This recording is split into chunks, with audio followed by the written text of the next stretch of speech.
você está no Samurai Morcego Animecast. Meu nome é Rodrigo e hoje vamos comentar o capítulo 900 de One Piece, O Melhor Dia da Minha Vida, Otama e sua sopa de feijão doce.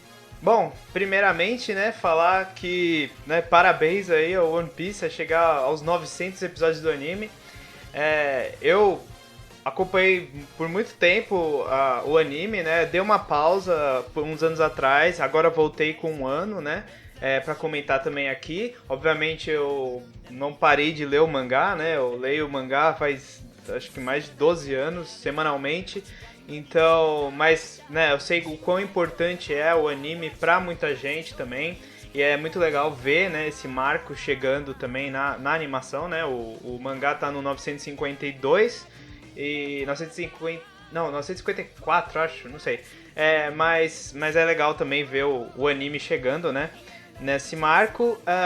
Bom, falando do mangá e do anime, se inscreva aí no canal pra sempre, a gente faz aí vídeos semanalmente sobre o One Piece. E vamos pro episódio, infelizmente o Calu não pôde gravar hoje, então só sou eu aqui. E, bom, vamos começar. O diretor, a diretora, na verdade, do episódio foi a Aya Komaki, desse episódio. Ela é do rank B de animadores. O diretor de animação é o Kenji Yokoyama, que é rank C, mas ele é o top dos veteranos do One Piece. Ele já fez mais de 120 episódios durante toda a duração do anime. E é até meio que simbólico, o cara mais antigo do anime estar dirigindo, a animação do episódio 900. E, putz, ele fez muita coisa, Eu acho que o mais recente foi o encontro do Marco com o Nekomamushi. E, enfim, então é um cara que sabe como emocionar a galera, e fazer um episódio bacana. Bom, esse episódio ele foi o equivalente ao episódio 900, ao capítulo 914 do mangá. Ele vai da página 1 até a página 14, mais ou menos. E bom, vamos falar em detalhes aí do que aconteceu. Começou, com a Otama lá doente e tal, na cama. Veio a Otsuru e a Okiko pra salvar ela. Elas vieram com o extrato da erva expurgante, pra dar pra ela, Amassaram a erva ali e tal, e fizeram a bebida, pra ela ingerir. O Luffy ajuda ela, a tomar. E ela vai se recuperando, Essa parte toda não tem no mangá, A gente pula da parte que ela vai, ela chega na casa de chá, pra ela já recuperada no início do capítulo do mangá. E, enfim, mas é interessante ver, ela se recuperando e tudo mais, ver como ela foi ajudada, pelo Luffy, a preocupação do Luffy por ela, mas ao mesmo tempo, tipo, você vê que é meio bizarro como ela se recupera tão rápido. Eu acho, pelo menos, que tipo, ela tá super doente, tá, tomou, ela já sai correndo lá tentar beber água. É meio estranho. Enquanto tá acontecendo isso, a Okiko, ela vai lá dar uma ajuda, no Zoro, e enfaixar ele, enfaixar o braço dele que tá machucado da luta contra o Basil Hawkins. E aí, eu achei curioso, porque assim, no mangá, claramente, a gente vê a Okiko logo no início já, e já vê o tamanho dela, Ela é bem alta em comparação aos outros personagens. Mas como essa cena não existe no anime, parece que tipo os animadores esqueceram. E tem uma cena assim que ela tá um pouco atrás do Zoro e ela tá quase na mesma altura do Zoro, E o que não acontece momentos depois quando ela aparece atrás de novo, só que ela tá muito mais alta que ele. Então assim, a animação ela é bem... Eu senti que a animação é bem inconsistente, foi bem inconsistente durante esse episódio. Em algumas coisas de proporção e tudo mais. Enfim, aí a Otama ela fica com fome, ela sai correndo e ela vai tentar beber água. O Tsuru para ela, fala, pô, você vai beber de novo água envenenada e tal. A Okiko, diz pro Zoro, ela agradece o Zoro por ele ter afastado o Yokozuna, que foi aquele lutador de sumo que apareceu no episódio anterior. Ela chama ele de Sumotori, porque assim, um lutador de sumô no Japão é chamado de Sumotori ou Rikishi, Então por isso que ela chama ele de Sumotori, pra quem ficou aí na dúvida por que veio esse nome, ela se apresenta pro Zoro, né? E ela se chama, né, de Okiko, né? O O, né, de Okiko, o nome dela é Kiko só, né? O Okiko, o O vem do sufixo, do prefixo que representa uma mulher, né? Que era representado, né? Era chamado de né? Por isso que é Otama, Otsuru, Okiko. Mas ela se chamou de Okiko. Então ela se considera um homem ou sei lá, né? A gente não tem uma certeza aí se ela é um homem ou uma Okama, a gente não sabe, né? Depois de um tempo, né, mostra lá o Otama finalmente comendo, né, a sopa de feijão que a Otsuru fez pra ela, e ela começa a chorar, né? E aí que tá, eu acho que esse episódio foi muito, assim, as melhores partes foram as partes da Otama. Foi bem legal ver ela, assim, né? Tipo, tanto recuperando, né? Quanto também se emocionando, mostrando a humildade daquele povo, né? E o sofrimento que aquele povo tá passando, né? Ela é meio que o símbolo de tudo que tá acontecendo nesse povo, né? A situação toda que eles estão passando. E depois a gente também tem uma informação aí de que nessa cidade ela se chama Kobori, né? A cidade dos restos, exatamente por isso, porque eles estão comendo os restos da cidade da onde estão os oficiais do Kaido, né? Então, assim, é uma cidade muito pobre, é uma cidade que compra as roupas e os utensílios que são jogados fora, né? Então, isso mostra muito, né? E também tem o fator ambiental, que eu acho que no mundo que a gente vive hoje em dia é super assim relevante esse tema de Wano, que é o Oda, né? Ele tá colocando essa situação de que o Wano, mesmo com essa riqueza de vegetação e de animais, ele está passando por essa situação de poluição, né? As fábricas do Kaido e do Shogun estão destruindo, né? Estão poluindo os rios, envenenando as pessoas, envenenando os animais, destruindo as florestas. Então, assim, né? Eu acho que para quem está acompanhando o mundo de hoje é um tema muito atual, assim, e muito interessante de Wano, que independente se você não está gostando do ritmo ou achando um pouco arrastado o ano, eu acho que pelo menos esses temas que o Oda está trazendo é algo bacana para um shonen trazer, né? E eu acho que assim, desde a Ilha dos Tritões, que também tinha uma causa um pouco mais social, né? Eu acho que isso, né? O Oda tá colocando essas coisas no mundo de One Piece que eu acho que são bem relevantes para o nosso mundo e é bem bacana dele discutir isso no mangá que muita gente só assim, assiste por entretenimento, mas também é interessante colocar isso, né, uma pauta que faz a pessoa pensar um pouco, né? Depois a gente vê, né, a Otama dentro dessa sopa tinha uns dangos, né, de arroz, uns bolinhos de arroz, e ela fala, né, que gostoso, tal. Aí o Luffy fala, mas você faz, né, esses dangos tirando, né, de você, né? Ela tem aquela Akuma no Mi que ela tira dangos, né, da própria bochecha, do próprio corpo, para alimentar animais e para controlar eles, né, de certa forma. E aí ela fala que aqueles dangos não alimentam ela, né? Era uma dúvida que muita gente tinha, né, quando saiu o capítulo do mangá, por que ela passava fome, se ela podia produzir a própria comida, mas aquilo não alimenta, né? É como se ela tivesse roendo a unha, né? Tipo, alguma coisa assim, né? Aquilo que ela produz, ela não consegue absorver nada daquilo, né? Então é interessante isso, que ela ainda passa fome que nem as outras pessoas, né? E ela, né, volta, né, a lembrar a gente que é o aniversário dela, né, da Otama. Então é um dia especial, né? E ela passou por todo aquele sufoco de ter bebido a água envenenada, né? E aí ela foi pra cidade, e aí agora ela finalmente estava em paz, estava tranquila, né? Por um certo momento do episódio.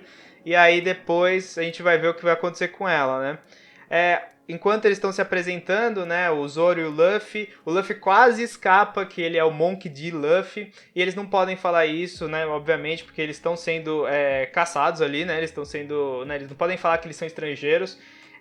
E aí o Zoro, né, que ele se chama de Zorojuro, ele dá um nome pro Luffy que é o Luffy Taro, né? Esse nome, ele vem da lenda de Momotaro, né? O Taro do Luffy, que é uma lenda muito famosa, né? Ele é tipo... O Momotaro é basicamente o protagonista daquela lenda. O Momotaro também, que é um pouco referência ao Momonosuke, né? Ao nome dele. E então é interessante que o Oda coloca esses nomes fakes, né? Dos Mugiwaras em Wano, né? A gente já viu, né? Os do Sop, do Frank e da Robin, né? Que é o Robin. E a gente ainda tem que ver quais são os nomes dos outros, né? Dos outros personagens que a gente ainda não viu em Wano, né? Mas eu acho interessante isso. E aí depois, né, durante essa explicação toda, a Otsuru começa a explicar uma coisa bem importante pro futuro aí, que para quem só tá acompanhando o anime, é bom prestar atenção, que é essa coisa de que a parte que os soldados do Kaido, né, a região que eles pegam os alimentos deles, né, dos soldados do Kaido, vem de um lugar que antes era o Castelo de Oden. E esse nome é familiar, né? Ele é relacionado aí à família Kozuki, né? A família do Kinemon e do Momonotaro e tudo mais, né? Daquela galera toda que apareceu antes de Wano. E eles explicam, né, que aquela região ali era a região onde o Oden morava, né, que tinha o castelo dele, que ele fez essa meio que como se fosse um jardim, né, onde teria comidas para toda a população, mas que atualmente é só reservada para os soldados do Kaido. E eu acho interessante, né, que mostra aí o símbolo da família Kozuki, mostra o castelo, né, as ruínas do castelo, o portão principalmente do castelo, né, que está em volta de uma região toda cheia de árvores. E fala, né, o nome daquele local, né, que os soldados do Kaido pegam a comida, que se chama Fazenda Paradisíaca, e a gente finalmente tem o nome do Shogun, né, no anime, que é o Orochi. Se vocês perceberem, né, na imagem a gente vê uma silhueta com um cara, né, bem grandão, né, e com várias serpentes em volta, assim, né, o que parece, né, ligando com o nome dele, que é Orochi, que vem da lenda Yamata no Orochi, tem a ver com aquele monstro gigante que tem múltiplas cabeças, né, então...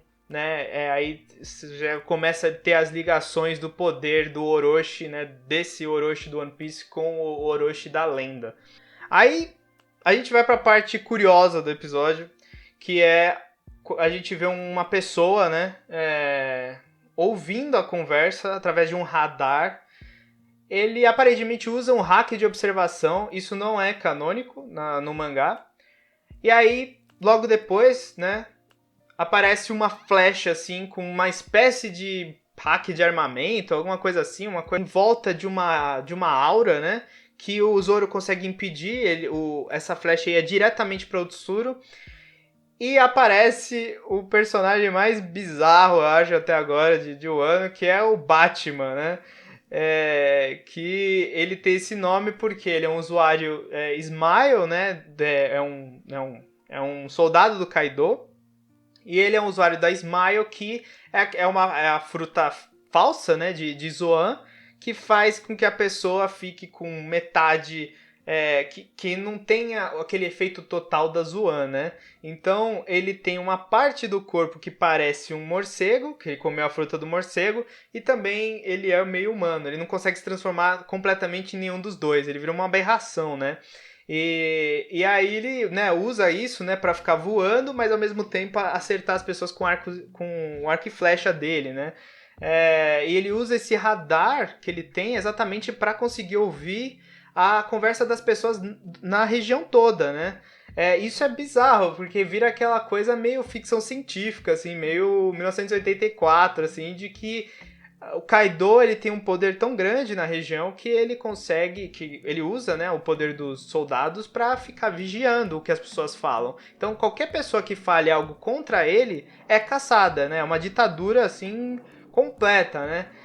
Então é muito louco, né, ver isso, né, essa habilidade desse Batman que, assim, a cara dele ele não parece forte nem nada, mas ele pelo menos tem essa habilidade muito útil para como um soldado, né, do Kaido.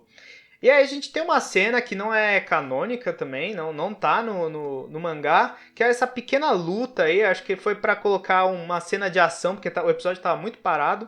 Essa cena de ação em que o Luffy e o Zoro começam, né? O Zoro usa hack de observação, aí ele começa a parar várias. Tem uma cena ridícula no meio, que foi aquela parte que o Zoro fica defendendo várias flechas e o Batman fica atacando as flechas. Aquilo dura tipo, sei lá, 30 segundos, é uma repetição sem parar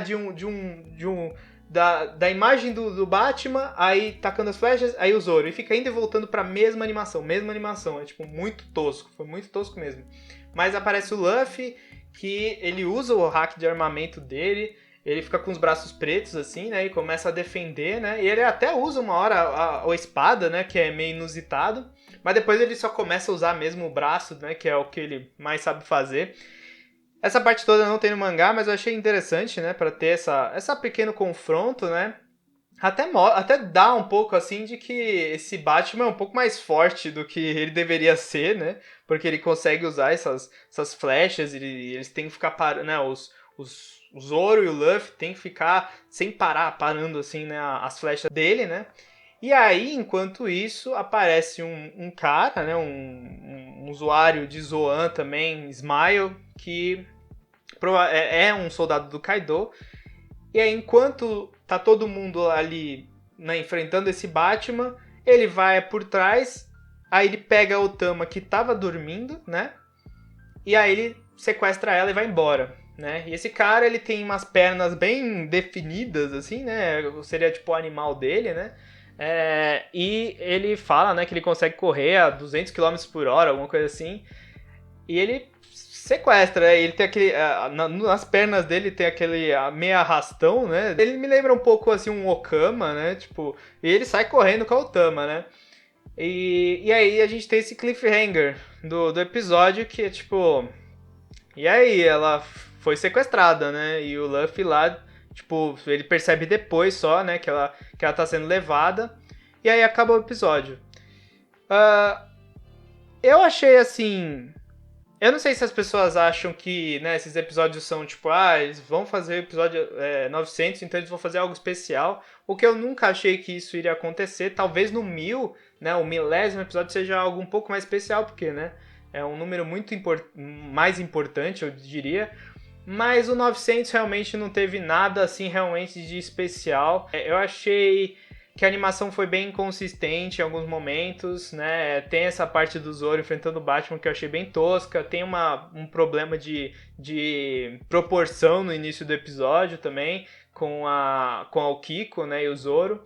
Mas, foi assim, era o que deu pra fazer com o material que eles tinham, porque essa parte é mais uma parte de exposição, né? Depois daquela ação, né, breve que a gente teve com o Basil Hawkins, a gente tem essa parte que tem que explicar um pouco o que está acontecendo com o Ano, porque é um grande background que o Oda está construindo em cima de Wano, que vai, né, ter uma recompensa, né, eu espero, até o fim do arco, né.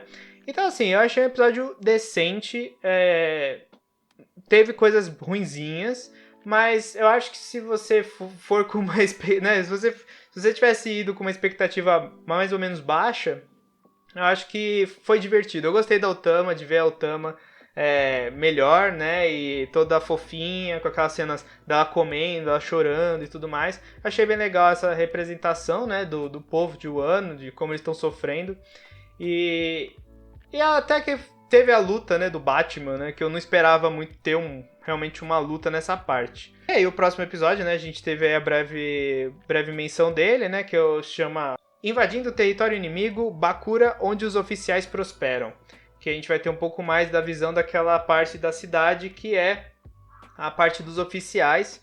E a gente vê o Luffy enfrentando o Batman, a gente vê o LOL, a gente vê eles indo atrás da Otama, né? E ela encontrando, né? A Otama encontrando um cara e um leão gigante, né? A cara de um leão gigante. Enfim. E na votação nossa no Twitter, a gente, né, coloca sempre lá o que vocês acharam do episódio. E Assim, foi uma votação até meio polarizada, né? Teve até bastante gente que não gostou do episódio, mas no final, 43% acharam excelente do episódio, 14% ótimo, 14% bom e 29% meh e ruim. Então, quase que o meh e ruim aí dá uma passada, mas no geral o pessoal gostou também, né, do episódio 900. E é isso, pessoal. Acho que a gente vai ficando por aqui. Foi um episódio mais breve, né? Não teve muita coisa para falar assim em detalhes, mas espero que vocês tenham gostado. Se gostaram, curtam o vídeo, se inscrevam no canal para mais vídeos sobre o One Piece. Sigam lá no Twitter do @samurai_morcego, que a gente sempre faz enquetes e tudo mais, coloca curiosidades diariamente sobre o One Piece. E a gente vai ficando por aqui. Até mais, falou!